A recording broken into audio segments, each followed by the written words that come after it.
السلام عليكم ورحمة الله وبركاته. الحمد لله رب العالمين والصلاة والسلام على نبينا محمد صلى الله عليه وسلم وعلى آله وصحبه ومن والاهم بإحسان إلى يوم الدين. أما بعد، فقد قال الله عز وجل في القرآن المجيد بعد أعوذ بالله من الشيطان الرجيم بسم الله الرحمن الرحيم إنني أنا الله لا إله إلا أنا فاعبدني وأقم الصلاة لذكري. صدق الله العظيم. So inshallah, today we will continue on the lessons that we have started for some weeks now, the fiqh of salah, the details of salah. So alhamdulillah, last week we touched on the shurut and the conditions of salah, and both before salah and the wajibat and the faraid of salah within the salah. The week prior to that we spoke about the awqat salah, the times of salah. So before, and I said that today inshallah we will be going in details as to actual 2 rakat salah. We will demonstrate the 2 rakat salah. Then inshallah, if time permits, we will go to the mufsidat salah, the things that will break one's salah. At the same time, we will also talk about, if time permits, when is it permissible to break one's salah, right? And the salah with jama'at and the imamat and the rules of the imamat, we will speak about that. And how do we stand in sufuf, and obviously with our current condition of spacing, we'll briefly touch on the contemporary masail, who deserves to be the imam and the person and who is not deserving to be an imam, and what is masbuq, right, the person who comes late to join a jama'at, and their rulings, that how do you complete your salah when you come late. So there's a lot to cover today inshallah. First and foremost inshallah, the recap about the shurut of salah. It's very important we go through the shurut of salah, then when I'm praying, then we understand what we are doing, right? We spoke about the 6 shurut of salah before we start. These are the conditions that needs to be established before you can actually pray the salah. We spoke about our body being clean, clothes being appropriate, proper covering, satar, and then the place that you're praying needs to be clean. The direction needs to be accurate, and your mindset, meaning your intention and your correct mind needs to be there, that your awareness needs to be there. And the last is the waqt, the time of salah needs to be there for you to make that salah possible, right? Meaning even if it's if it's not a fard salah, if it's a nafil salah, it can be offered, but it needs to be in the right time. Time is a condition. You cannot pray at the time when you're not supposed to pray. So those are the things that we have done. So they were also the faraid, or the conditions of salah, that you need to start the salah with takbir at-tahrima, the qiyam, when you're actually doing the qira'at, and the qira'at itself, and the roku, and both the sajda and the qaida akhirah, the sitting in tashahhud, that the last portion of your salah is fard of salah, and the salam. So now inshallah what I'm going to do is, I don't know how, I am quite zoomed in, and then this is what I have mentioned, and people were also looking forward for the salah performance online, actual demonstration of salah. So I'll try my best to hold the mic and stand and do 2 rakat salah, and I will try to incorporate the different school of thoughts, and what will be the differences, the very small differences, and also that in the Hanafi school of fiqh, there's also emphasized from the numerous ahadith of the sahabiyat and also the azwaj al-mutaharat, the wives of the Prophet ﷺ, as to some postures to be a little bit different for the woman, and the Hanafi school puts a lot of emphasis on this, and to a certain extent the Maliki school of thought as well. But inshallah, these are the 2. I will go through all of them inshallah. It's good to know and to review.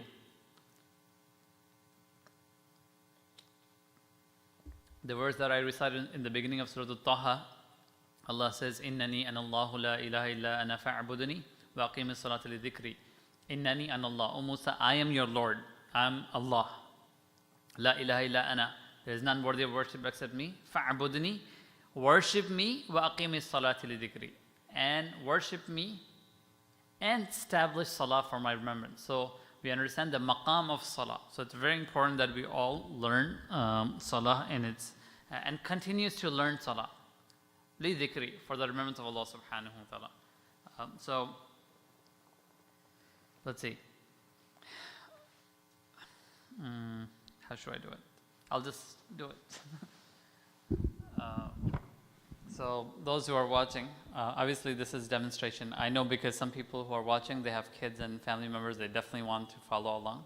And it's also always important that we do mudhakara. We repeat some of the most important practices. Tawheed and Surah Al-Fatiha, these are the commonly recited, even though we know it. Why? Because Allah subhanahu wa ta'ala wants us to learn and become more strong in it. So learning salah is always very important.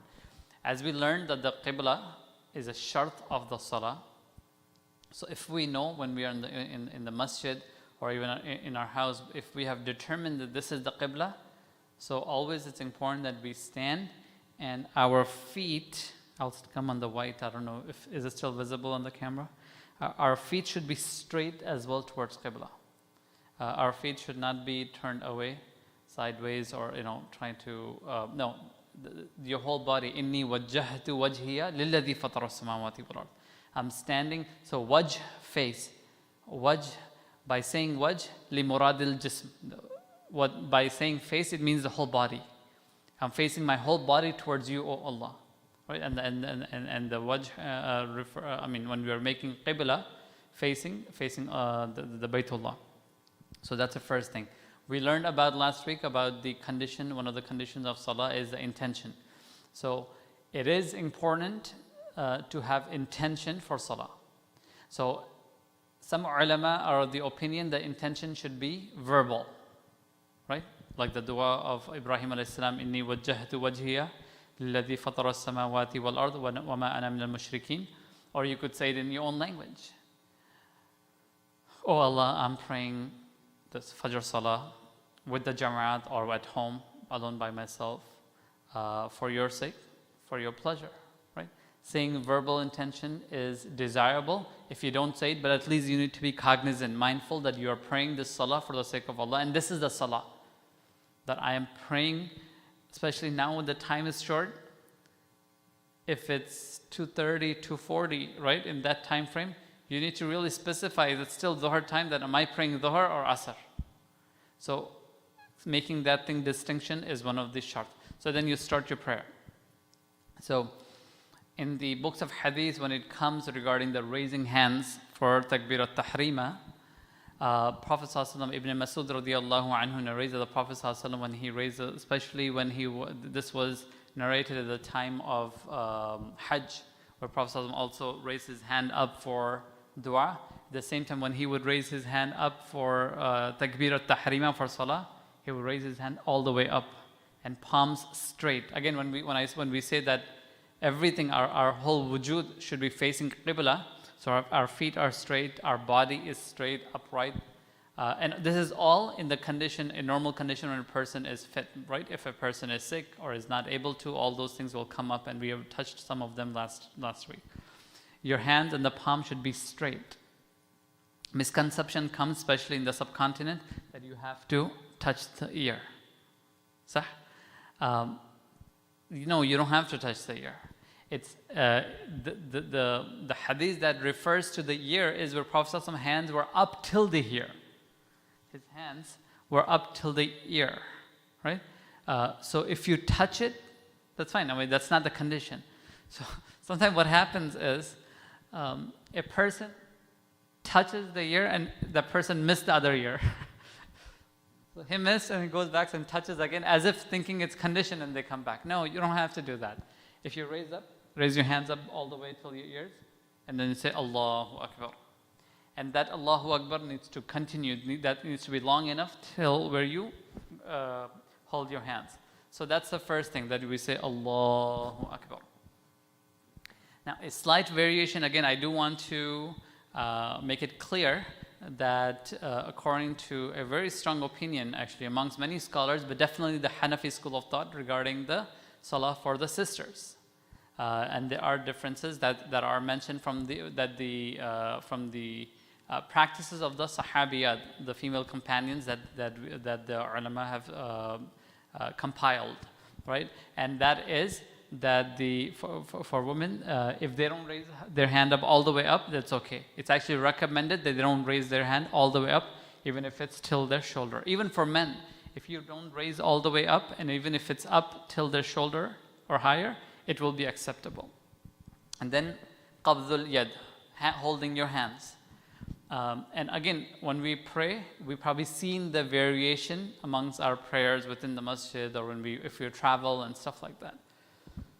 This is because Prophet ﷺ has held his hand, and the hadiths are there of the Sahaba, right? Abu Hurairah's and Ibn Abbas, Ibn Masud, and Aisha radiallahu anha. Numerous hadiths of Prophet ﷺ where he actually held the hands. So I will speak about, as I mentioned, trying to give the opinions of what accepted opinions on a specific school. So the Hanafi school of thought have a very strong position. According to the hadith of Ibn Masud radiallahu anhu, the hands is to be held right on top of the navel, right, at this position, and that too, that you make your pinky and your thumb into a ring, and you hold that around, and your three fingers are out, right? This is the position for men, and for sisters, the position is they would hold their hand right on top, right palm on top of your left, and right by the chest. Now, the Shafi school of thought do have on sadr, tahta sadr, what it comes is right there on the chest, the lower part of the chest, or there are also fawqa surra, on top of the belly. The Hanbali school of thought is where it's on the chest. It's on the chest but not hand on top of the hand. Rather, holding your qabdul yad, holding your hand, that would be after your wrist, right?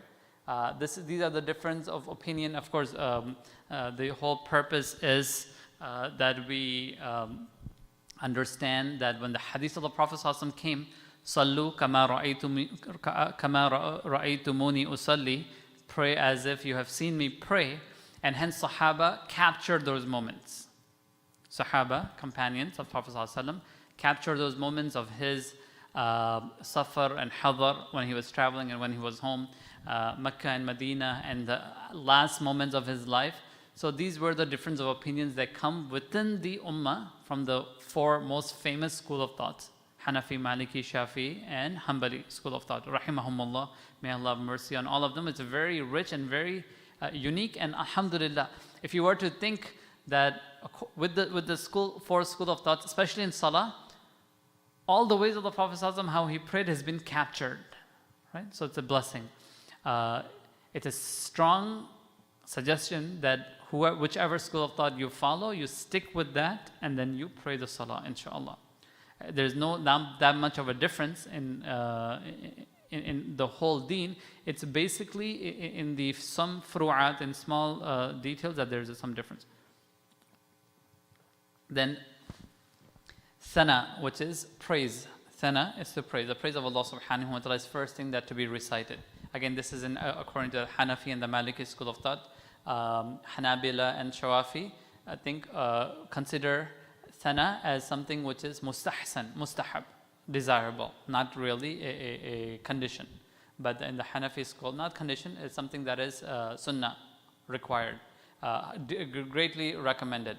So when you're holding your hands, the first thing to be said, we're just doing the 2 rakat nafil, or individual prayer. We can add on and have questions regarding the detailed prayer, whether if it's 4-3 or prayer with jama'at. So Subhanaka Allahumma wa bihamdika wa tabaraka ismuka wa ta'ala jadduka wa la ilaha ghayruk. I would like to remind something now and towards the end of the Salah demonstration. If you're not an Arab, even if you're an Arab, learn the basic Fusha Arabic, or the portion of Arabic which is Quran and not Quran also, in the Salah, learn the meaning of it. Earlier someone asked a question, very beautiful question, that how do I build my khushu in salah?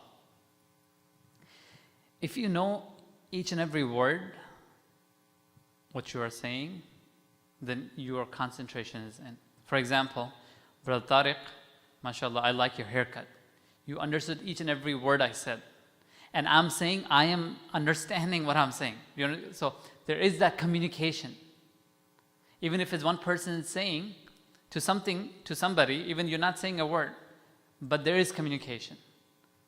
When we are saying what we are reading in our salah, but we don't know anything, how is there communication? SubhanAllah.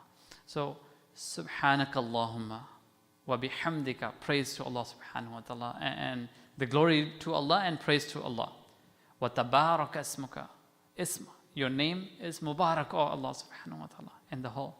Wa tabarak asmuka wa ta'ala jadduka, and your might is the highest, a'la, wa la ilaha ghayruk, and there is no one other than you, oh Allah. Right?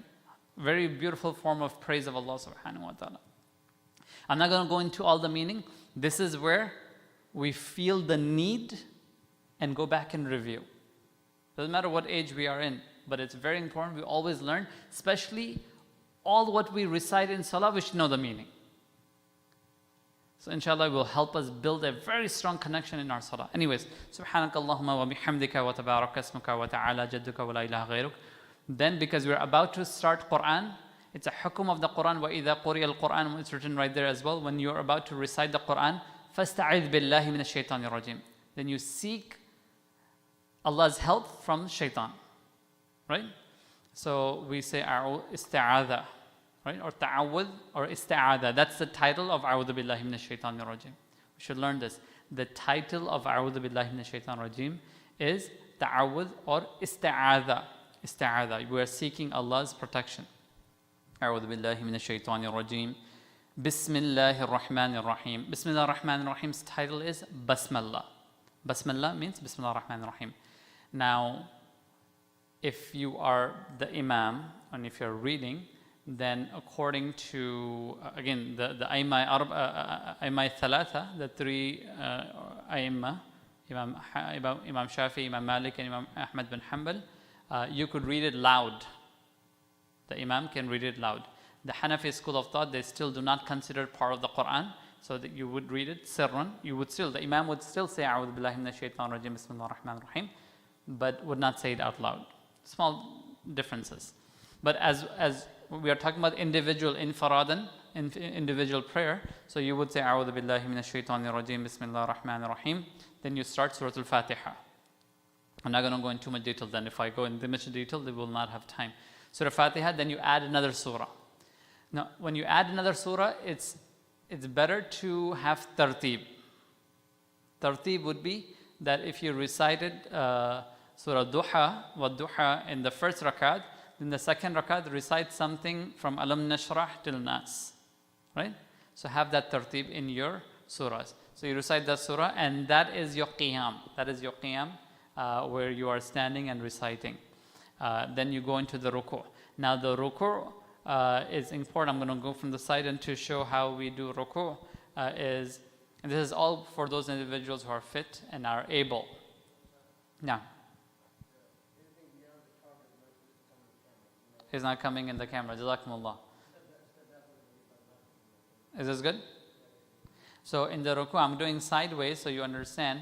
The back needs to be nice and straight, and your knees should be straight as well. And you hold on to your knee, and it should be nice and straight. So, Allahu Akbar. Right? And at this point, by the way, in Qiyam, our view and vision where we are seeing is not everywhere. Once Abu Bakr radiallahu anhu, as he came, of course, he was Sahibun Prophet ﷺ, very close companion of Prophet ﷺ. In his garden, there was a person who was praying Salah. And this person was moving around and looking around. And he had that authority as well. And of course, the companionship of the Prophet ﷺ.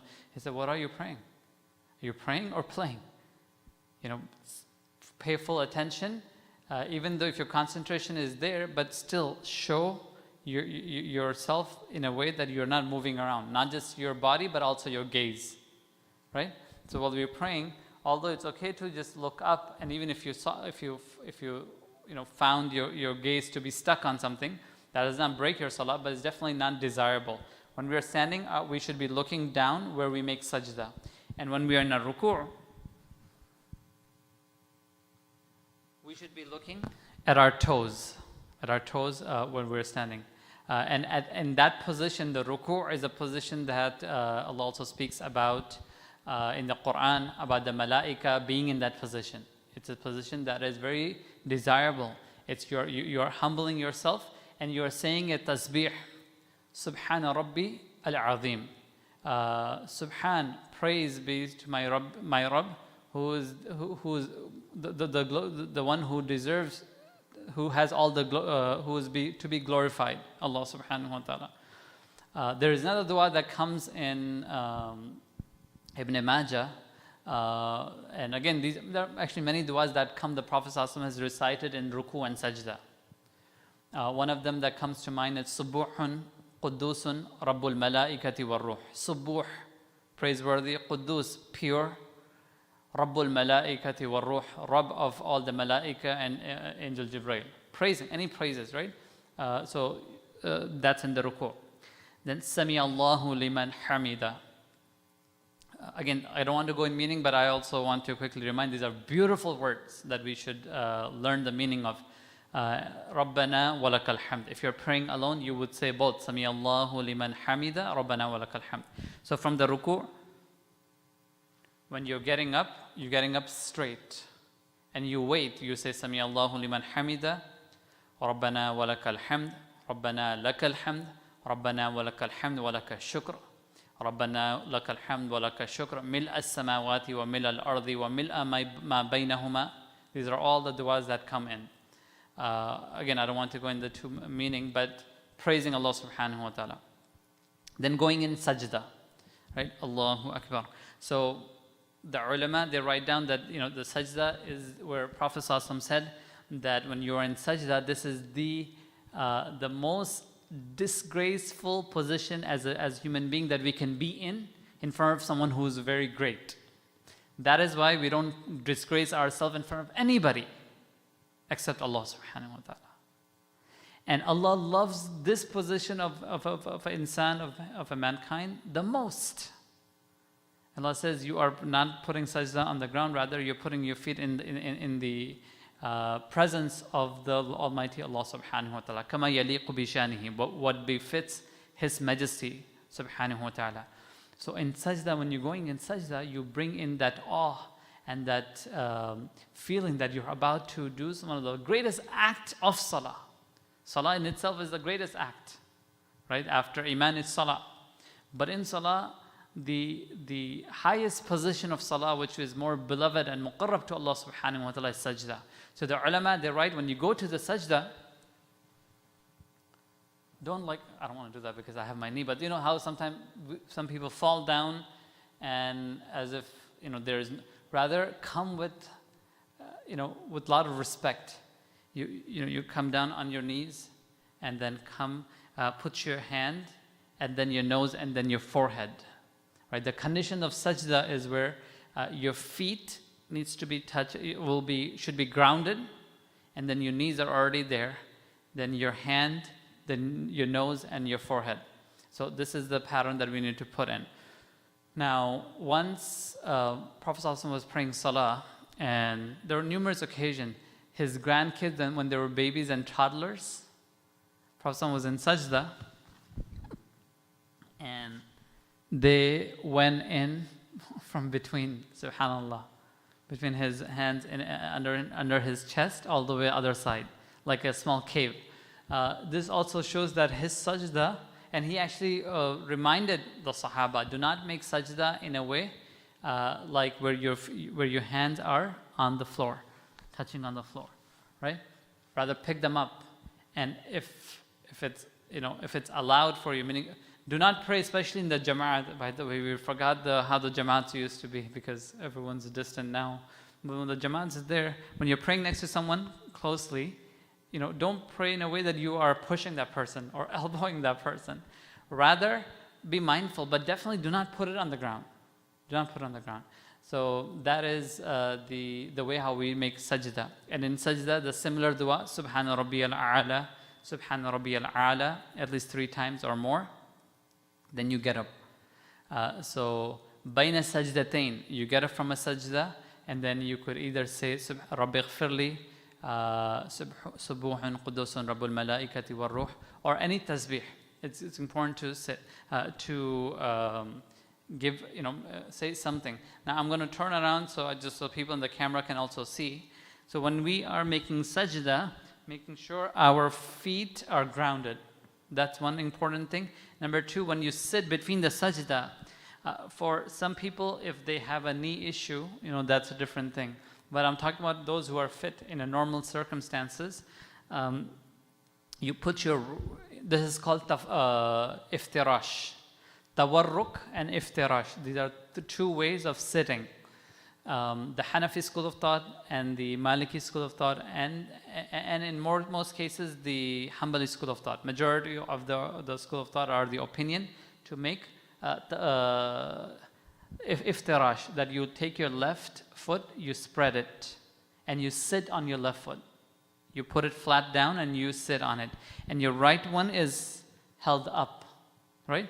And then this is how you sit. Now Imam Shafi rahimahullah and some of the other scholars of Maliki school of thought, they say you sit in tawarruk. Tawarruk is, I don't know if you could see from that side, but those who are on the camera can probably see, but I'll explain that you take your right foot out. Sorry, your left foot out on your right side. My left foot here is out, and so is my right. Both are out. So you're actually sitting on the floor. So these are the 2 different ways to sit. But mashallah, these days there's so many people who have difficulty sitting. So whatever convenient way, but at least to know that this is how we sit. And after the 2 sittings, you stand up. There is one thing is very important that we need to understand, that sometimes there are ahadith, which is also a sahih hadith, but that was the action that happened was once. It was not ta'addi, it was not repetitive action from Prophet Sallallahu Alaihi Wasallam, and the Sahaba did not do it again and again. So therefore, you don't just pick a hadith and follow. You have to see the pattern of the Sahaba and how did fuqaha, the scholars, understood of that hadith in the context of the whole salah. So there is a hadith that between the 2 salah, there was takbir. You understand? But that hadith is not, although hadith is sahih, but it was not something that was done on a regular basis by Prophet Sallallahu Alaihi Wasallam. Hence, it's afdal not to do takbir al-tahrim, takbir rafa'adain between the sajdatain. You get up for your second rak'at, again you do the same pattern, you hold your hands and you recite Surah Al-Fatiha, you go in the roku. I forgot to mention this part. You are reciting Surah Al-Fatiha and other surah. Then there are some ulama of the opinion that you make takbir again at that point. Rafa, then you put your hand up and then you go in the ruku, and then when you come out of the ruku again you do rafa then. The Hanafi school of thought actually, of course, these are the hadiths that are mawjud, that are present, but they are of the opinion that is afdal. It's better not to do rafa then, and anywhere in the salah except in the beginning. So when you go in the ruku', when you're done, you say Sami Allahu liman hamida Rabbana wa lakal hamd, then you don't do rafa then. The Shafi school of thought and the Maliki school of thought and the Hanbali school of thought, it's afdal according to them to do rafa then at that point. So just keep those differences in mind, inshallah. So now when you sit down in your tashahhud, in the same position, in your second rak'at, this is where you have to do, you have to recite in your position when you are sitting, qa'ada, you recite, at-tahiyyat, praising, right? At-tahiyya, at-tahiyyatu lillahi wa salawatu wa tayyibatu, assalamu alayka, ayyuhan nabiyyu wa rahmatullahi wa barakatuh.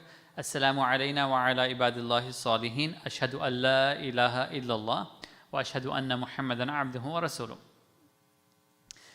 Again, there's a small difference of opinion even in when do you raise your finger. So in tashahhud, when we are reciting at-tahiyyatu lillah wa salawatu wa tayyibat, assalamu alayka ayyuhan nabiyyu wa rahmatullahi wa barakatuh. Assalamu alayna wa ala ibadillahi salihin. When you say ashhadu an la ilaha, when you make the testimony of shahada, at that point you raise your finger to make ashhadu an la ilaha illallah. Now, within the raising of finger, there is so much bahath, meaning there's so much discussion and opinions on how and what to do. So I'll just speak about the most preferred opinion. So according to the Maliki school of thought and the Shafi school of thought, that you're supposed to have your finger up the whole time. Right when you sit down for at-tahiyyatu lillahi wa salawatu wa tayyibat, actually Maliki school of thought, you also have to continue that all the way till when you're done with at-tahiyyat. Hanafi school of thought, you don't pick up your finger anytime. And so the people from the camera can see. And you just put your finger when you say ashhadu an la ilaha illallah, then ashhadu an la ilaha illallah. When you say illallah, you put your finger down. And then you hold the halaqa. Halaqa is your middle finger and your thumb. You hold that and you keep it down until you're done, until the salam. So that's at-tahiyyatu lillahi. Then ashhadu an la ilaha illallah wa ashhadu anna Muhammadan abduhu wa rasuluh. After that, you recite salawat on Prophet sallallahu alaihi wasallam. Allahumma salli ala sayyidina Muhammad wa ala ali Muhammad kama sallaita. Excuse me. كما صليت على إبراهيم وعلى آل إبراهيم إنك حميد مجيد. Then اللهم بارك على محمد وعلى آل محمد كما باركت على إبراهيم وعلى آل إبراهيم إنك حميد مجيد. At this point, after this is dua. This is where we recite dua from the Quran or even the duas of the Hadith of the Prophet ﷺ. You could also recite the dua Allahumma inni dhalamtu nafsi dhulman kathira. Or you could recite Rabbana atina fid dunya. Any dua or many duas you could recite depending on how much time you have. And at that point, you are pretty much done with your 2 rakat salah. At there, you could exit the salah by taslim, by making the salam. Assalamu alaikum wa rahmatullah. Assalamu alaikum wa rahmatullah. So in that way, you finish, the complete 2 rakat salah. Okay, so we will inshallah go over the point when you make a mistake in salah, the sahu, inshallah. But before we do that, let's understand that this is very briefly, I quickly ran through the 2 rakat salah. I'm telling you, we will not feel the sweetness of salah unless and until we learn the meanings of salah. Learn the meaning of salah, inshallah. So let's quickly go through some of the questions. And again, if people have more questions, you could ask. And then we will go through something which is very important, which is mufsidatul salah, the things that will break one's salah. So the first question that came in, again, this is a very interactive session. It won't be that effective for people to listen to it later. There's so much information on YouTube. But I think what this right now is beneficial is the fact that we have, people can ask questions and type up your questions, inshallah. That will be very beneficial for you and for others to look into, to listen to those questions, inshallah. So the one question is, can we go over if someone makes a mistake? So before I go over, inshallah, before that question, we should know what are the mistakes that would be okay for us to make them up, right? Sajda to sahu, meaning the sajda to make up a mistake, is only if it's a small mistake. So when that happens, you make 1 salam when you're finishing the salah, then you make 2 sajda. And then you get up again, and according to Hanafi school of thought, you recite your at-tahiyyat and your salawat and dua, and you complete your salah. And according to the Maliki school of thought, the sajdatul sahu is done in this way, that you make one salam, then you make two sajdas, you get up, and then you make two salams again. You don't read at-tahiyyat again. You understand? But the question the person asked, let me quickly go through the things that will break one's salah. So if these following things happen, then sajdatul sahu is not enough. You have to repeat the salah. It will break your salah. So if a person talks in salah, if someone is praying, and actually, subhanAllah, I have seen it. Yes. Someone answers the phone. You know, and I didn't just see it here or anywhere. I saw it in Haram in Mecca when I went for Hajj, or maybe Umrah. No, I was for Hajj, and I'm praying. It was Fajr Salah on the roof. And then in the roku, we went in the roku, and this brother is next to me in Salah, and his phone rings. He takes his phone out and says, Inshallah, اتصل بعد دقيقتين إن شاء الله أنا في الصلاة الآن. I'm in Salah right now, I'll call you after 2 minutes, hold on. And he hung up and he's still praying. It was so difficult for me to control my laugh. I'm like, Ya Allah, what is happening? Talking in Salah will break your Salah. Talking in Salah, any kind of talking. So, knowingly or unknowingly, ghalti se, accidentally or forgetfully, if you said something or if you talk, then that will break your Salah. Greeting a person, you're praying, he says, Assalamu alaikum, Tariq bhai, kya haal hai? Wa alaikum salam. That's it, your Salah is gone. The moment you respond to someone in your Salah is, that's considered as talking. Greeting someone, if someone said, Alhamdulillah, after sneezing, you're praying, Yarhamakallah, it'll break your Salah. Even if you use the Quranic verse, Inna lillahi wa inna ilayhi raji'un. It's a Quranic verse, right? But we also use this as kalam, right? You know that. We are sitting, talking, meeting each other, and we say, oh, subhanAllah, so-and-so person passed away. Oh, you know, that person got COVID. We say, oh, Inna lillahi wa inna ilayhi raji'un. So that Inna lillahi wa inna ilayhi raji'un is not actually not reading in the Salah as a Quran. Rather, it's a response to that calamity. If a person says that in your Salah, the Salah is broken. Number 4. To make any noise, any unrelated, meaning, for example, if someone's praying, even if their knees are hurting, you just say, right? Unless if they say, Allahu Akbar, that will not break your Salah.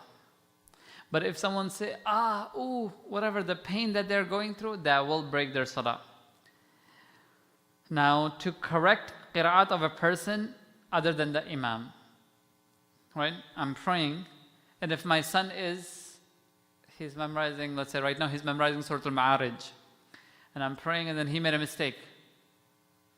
And I corrected him, saying, no, it's wrong. سأل سائل بعذاب واقع للكافرين ليس له دافع. Then I was like, للكافرين. If I correct him while I'm praying, even though it's Quran, but I'm actually not correcting the imam, but correcting somebody else, it will break your Salah. So I know I see some questions coming, but please listen to the mufsidatul Salah, the things that will break your Salah, with which you cannot do sajda sahu to break it. You have to repeat the whole Salah. So talking, any kind of talking, and also the qiraat, and doing amalul kathir, meaning doing such actions where if a person from outside would see you, they might think you're not praying, right? If you're praying, if you have to scratch, you're scratching, but you have one arm there, you quickly scratch and you come back and you're praying.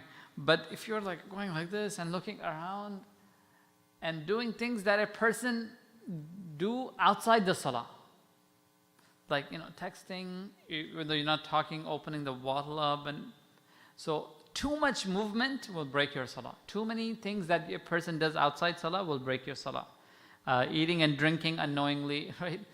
Or knowingly or unknowingly. If you're praying Salah, you're thirsty, okay, finish your Salah. But if you just take a sip, even if it's a small sip, but that action will break your Salah. We talked about the chest, right? If your chest is turned away from the qibla during prayer, unless if you're traveling, right?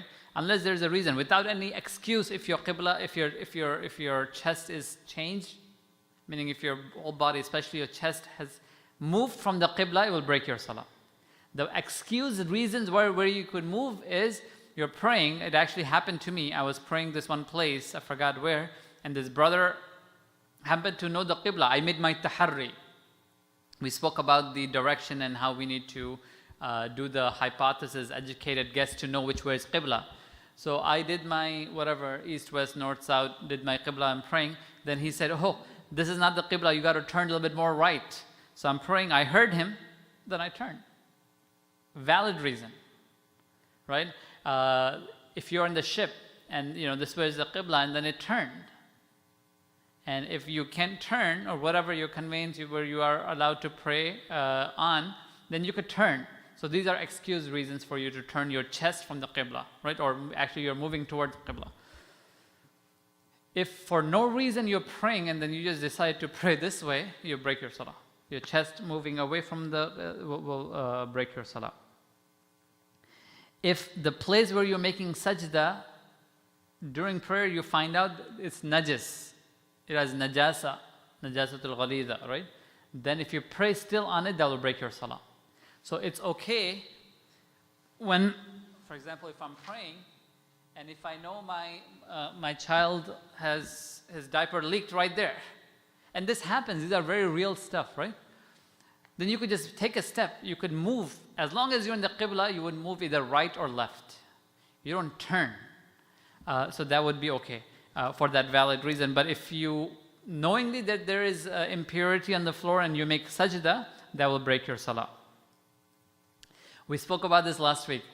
If your satar, if your private part is exposed, not private part, the places that you're supposed to, the awra, the places that you're supposed to cover, if that's exposed during salah for one rukn, for the duration of 3 tasbihat, at the time, how much the time it takes for ruku, that much long, if it's exposed, your salah is broken. And it's very, very important for especially our brothers. Sometimes we, they wear short shirts and pants are sagging. And they go in ruku or sajda and subhanallah, your awra, meaning your satar, is exposed. And for the duration, it will break their salah. Or people, if someone is not aware, even for sisters or brothers, for sisters we talked about that whole body needs to be covered during salah.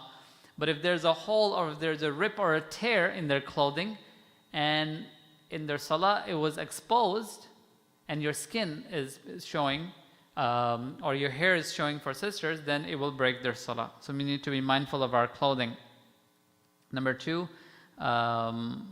utterance of pain or trouble in salah. That will break one's salah. And an adult person laughing loud that they heard their own laughter, then it will break their salah. And if you are praying with the imam, and if you get up on a rukun, on an action for the posture before the imam, accident is different. If you purposely want to lead before the imam, meaning go in the ruku when imam is still reciting qiraat and you want to go in the ruku before him, then it will break their salah.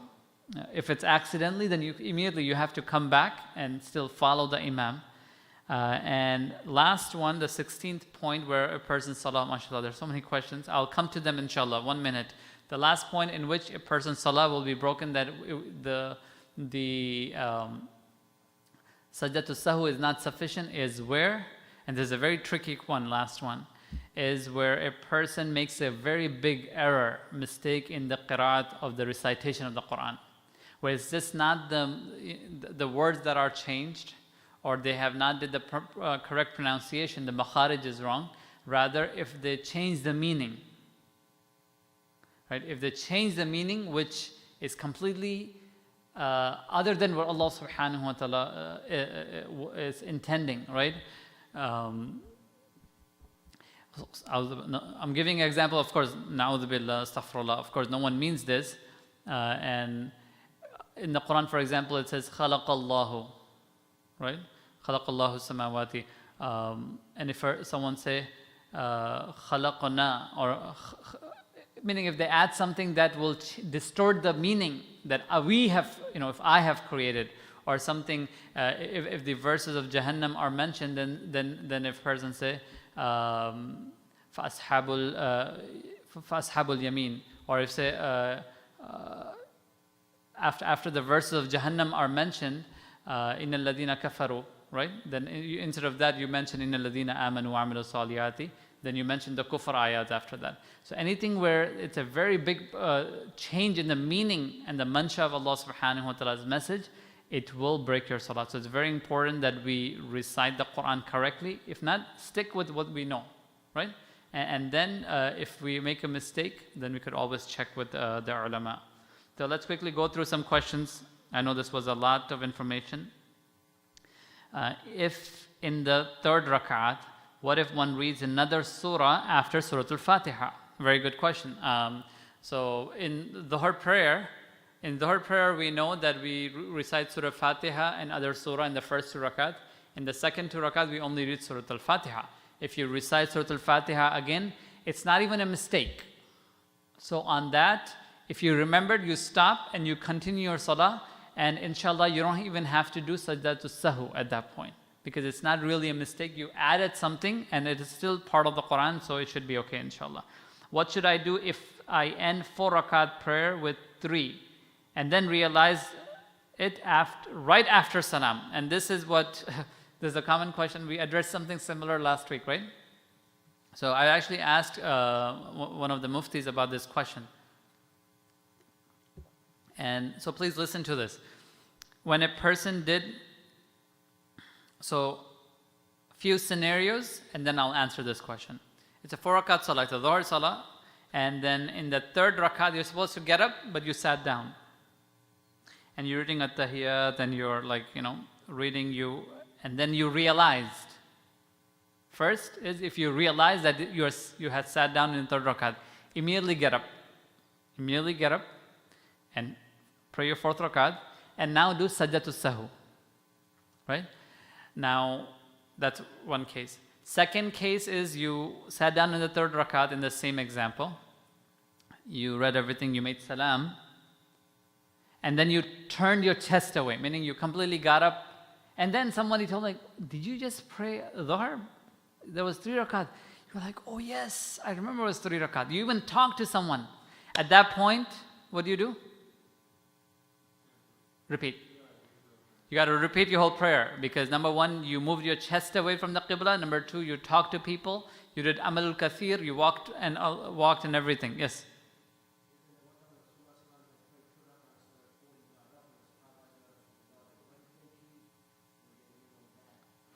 So right. So that was khasatan Nabi for Prophet Sallallahu Alaihi Wasallam. Right. That was exclusive for Prophet Sallallahu Alaihi Wasallam. In the Sahaba, when that happened, the Prophet Sallallahu Alaihi Wasallam said that you would have to continue and repeat the salah.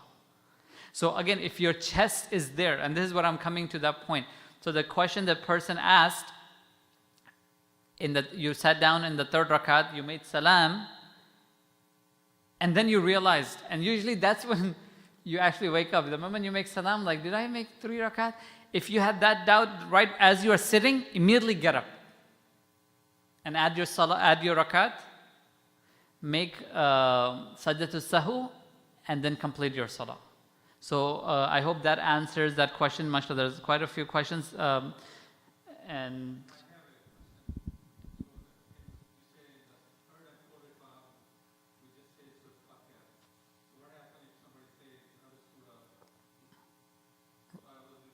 so the question was also there regarding what if in the fard salah, and that's only in fard salah, that you have to do the other surah after Surah Fatiha only in the first 2 rakat. If someone does that in the third or 4th rakat or both rakats, it's okay. If you remember at that point, you stop. But there's no sajdatul sahu after that. There's no sajdatul sahu after that.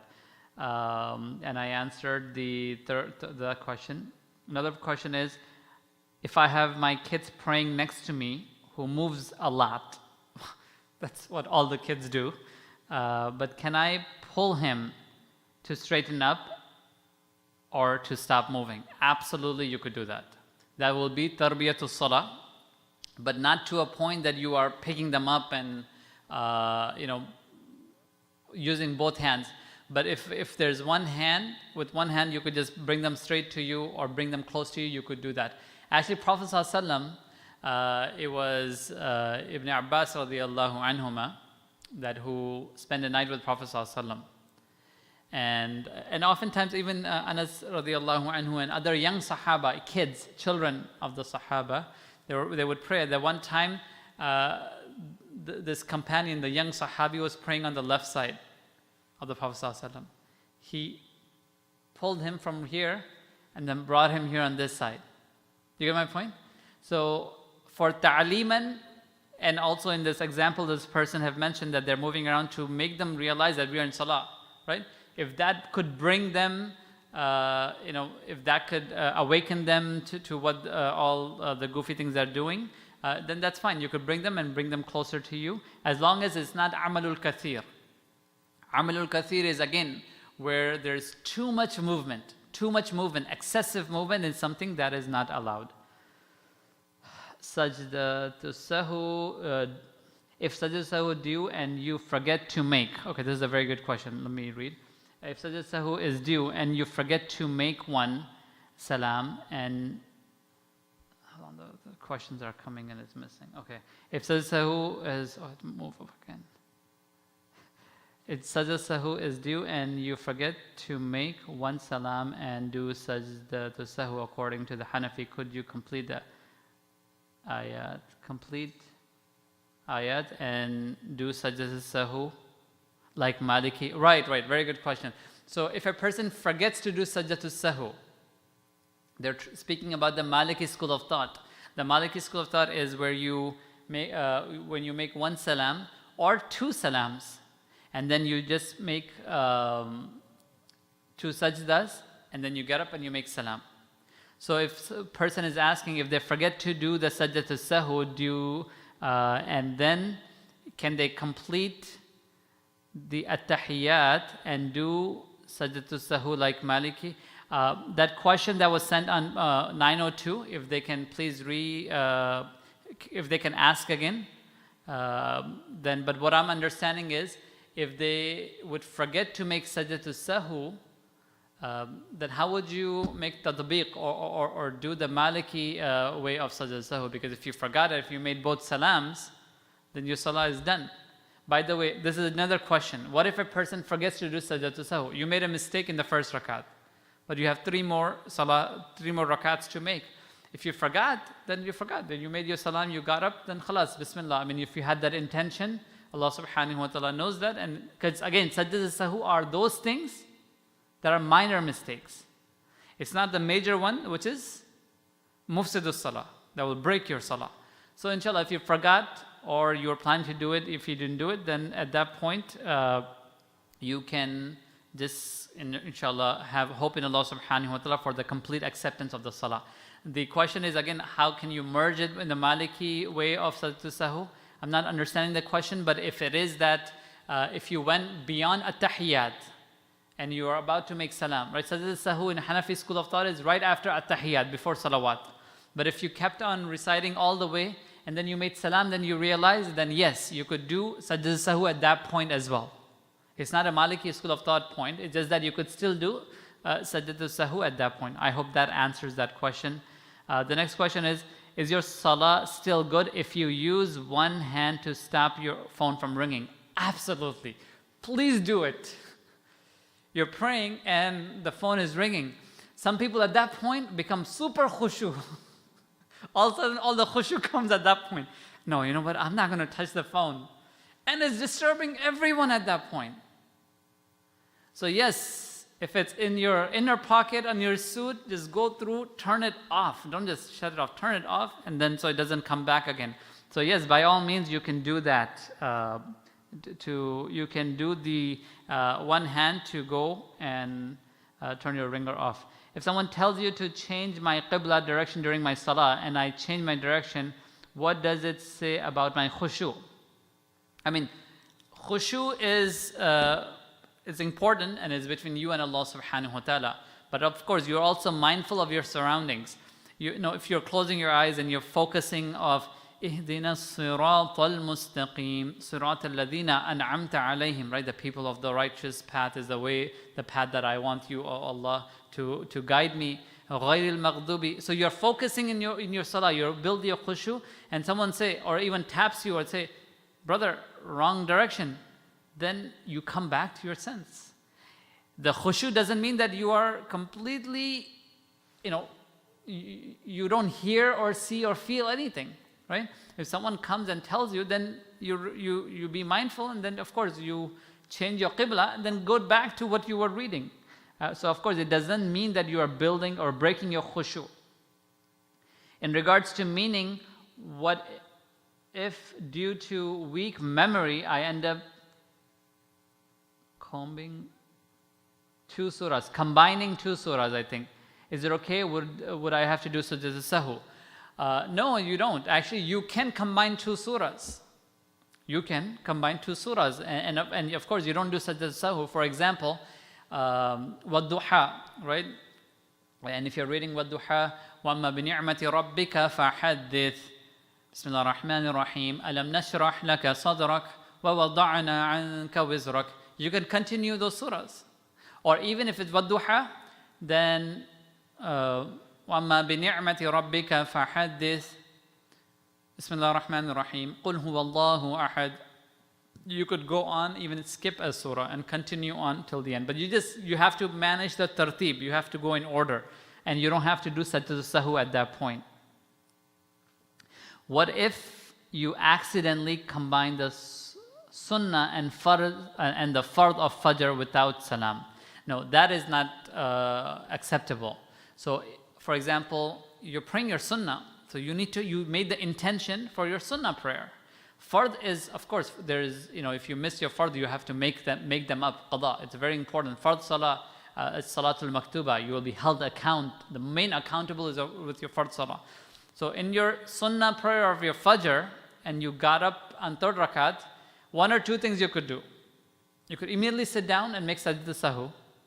Or if you already got up for third and you're on your fourth, then just pray 4 rakat. And there will be 4, 2 sunnah and 2 nafil. Nafil salah, right? You just add another 2 rakat salah.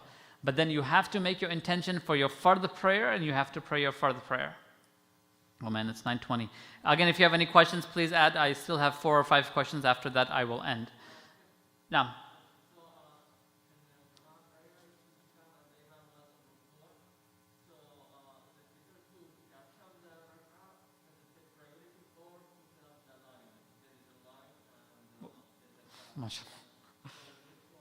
Very good question. So let me repeat the question for our online viewers.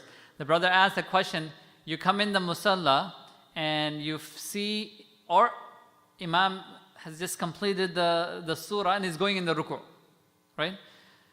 وَأَمَّا بِنِعْمَةِ رَبِّكَ فَحَدِّثْ, right? The surah end. Allahu Akbar. Imam goes in ruku, you're coming in. Should you just quickly join the imam, or if you there's a big masjid, by the time you go at the end and the saf or the row in front of you, by the time he will get up from his ruku saying Sami Allahu liman hamida. Is that your question? Yeah. So at that point, if you know that someone else will fill it up, you can just join the imam, because إِذَا أَدْرَكَ الرُّكُوعَ أَدْرَكَ الرَّكَعَةِ is a hadith of the Prophet ﷺ. If you find the imam in the ruku, you got the rakat. So you should definitely try to join the imam in the rakat, right? In the ruku, and be part of that rakat. Now, one question, I'm just going to add something up on what you asked, is sometimes what happens is you are running to get the imam in the ruku, and you're coming there and you're putting your musalla down, because now we put musallas down, right, these days. And imam says, Sami Allahu liman hamida. What do some people do, especially people from our background?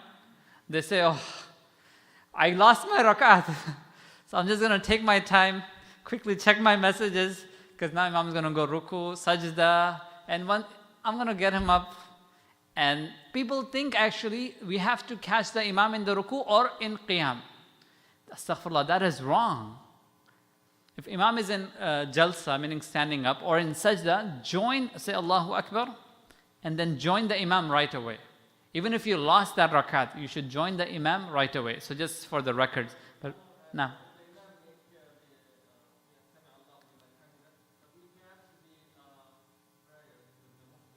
No. Let me repeat the question. So the brother asked another very common question, and I get this question a lot. The question is, this is the imam and you are behind.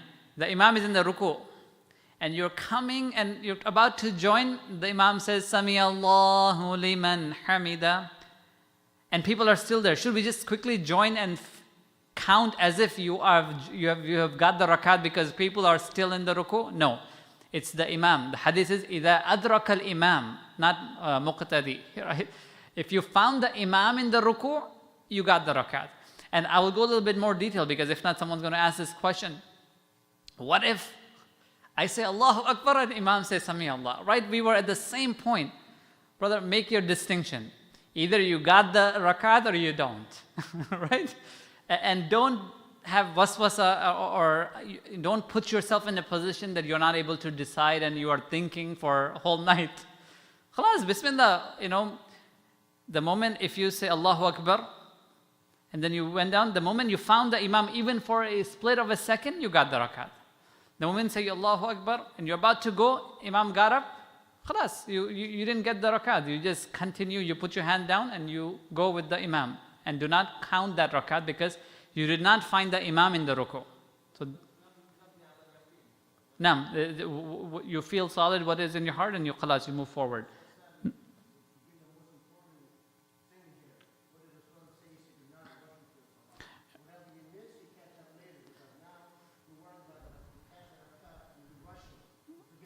You should not run and not just messing up your khushu. You're running, mashallah, and the whole building is shaking, and everyone's like, subhanallah. And if you are a big person, everyone knows, oh, is that person's coming? So we don't want to disturb others, so definitely don't run to get your rakat. It's okay if you could always catch them up. Can you accidentally combine fajr fard? Regarding the question of kids, what if your child is crying on the ground and you have to use two hands to pick them up and hold them? What does that have to do? Yes, if you, of course, if it's a kid who is praying salah with you, then you bring them in with one hand. But if it's a child and they really need you, right? By the way, Prophet ﷺ, as an imam, he would shorten his prayer. As an imam, he would shorten and read fast his prayers just because he heard a child crying in the back. So mindful, sallallahu alaihi wasallam. So, of course, if your child is crying, and especially if they're really crying and they really need you, go attend to them. You could break your salah at that point if that's a harm that's coming to them. But if they're just crying and, especially if it's an infant newborn baby, if you want to pick them up, you can just pick them up and pray. As long as, but now it gets a little bit into technicalities.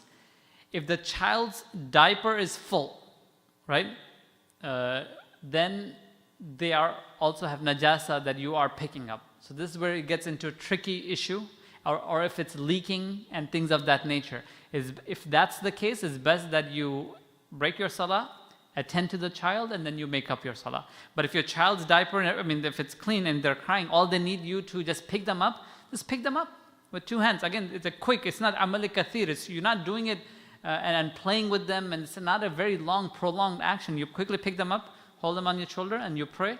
You continue your salah, inshallah, that would be completely fine, inshallah.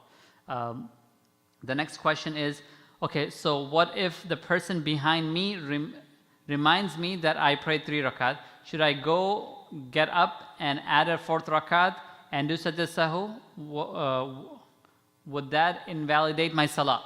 If a person behind you reminded you, Brother Tariq, you only prayed through 2 or 3, get up and pray again. He just prays. It does not invalidate your salah.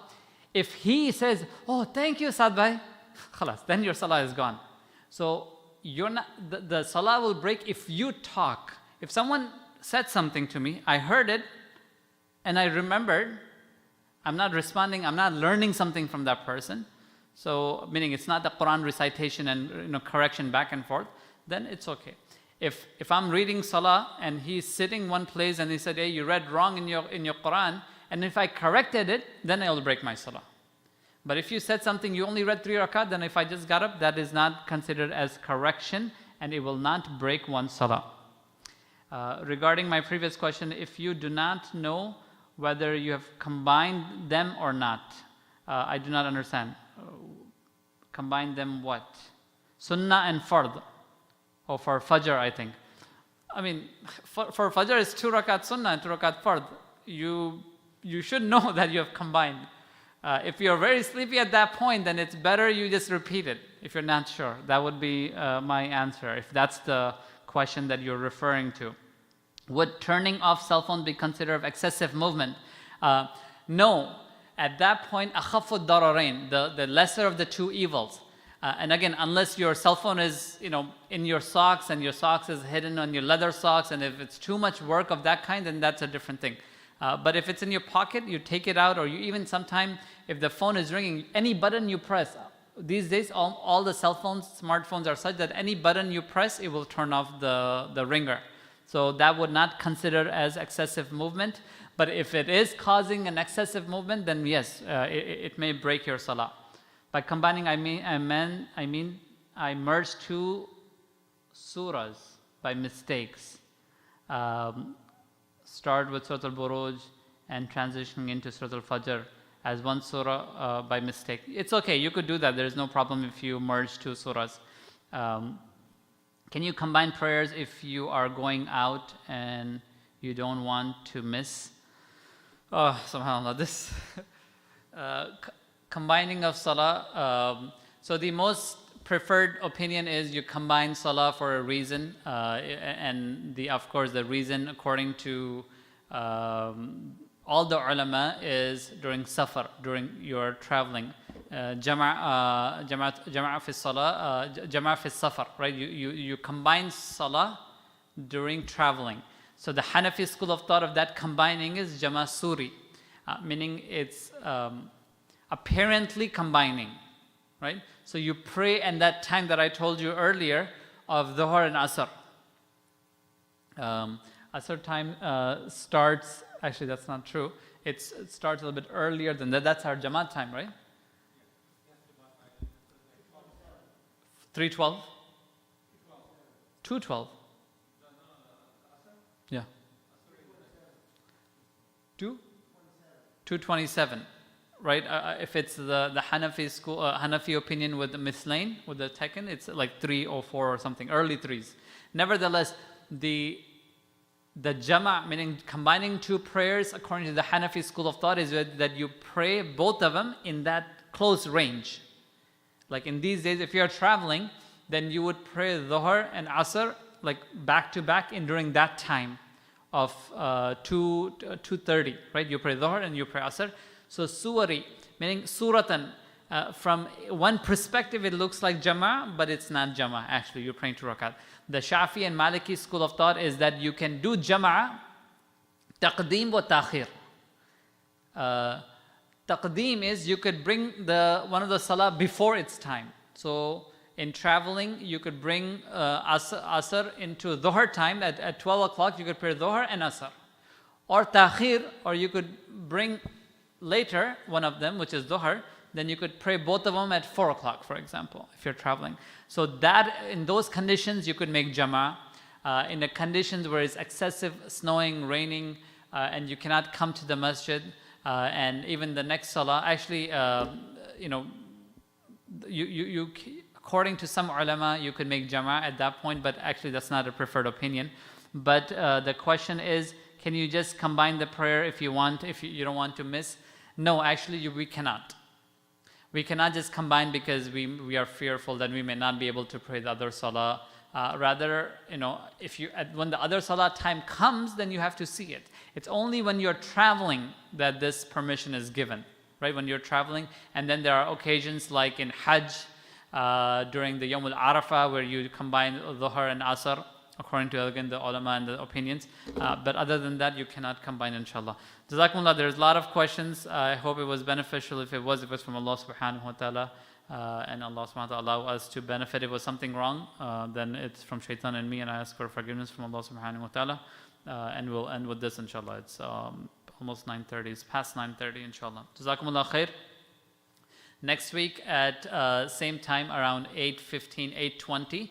And next week, inshallah, we'll go some more details. I did not touch about the jama'at salah, that how to make jama'at and the imamat. And also we did not speak about the deserving of an imam and masbuq. And it's a big question about masbuq, that when you miss your salah, when you miss your rakat, how do you make them up? Many people make a mistake on that, especially if they miss 3 rakat of dhuhr. How do you make that up? If you miss 2 rakat of maghrib, then how do you make that up, inshallah? We'll speak about the rules and ahkam of masbuq. I also want everyone, mashallah, we have 25 some viewers now and there's few brothers here. Next week, I would also like to know that what is the next topic that we could discuss, right? So fiqh of salah, there may be some more details, and then the following week, we might be done with fiqh of salah.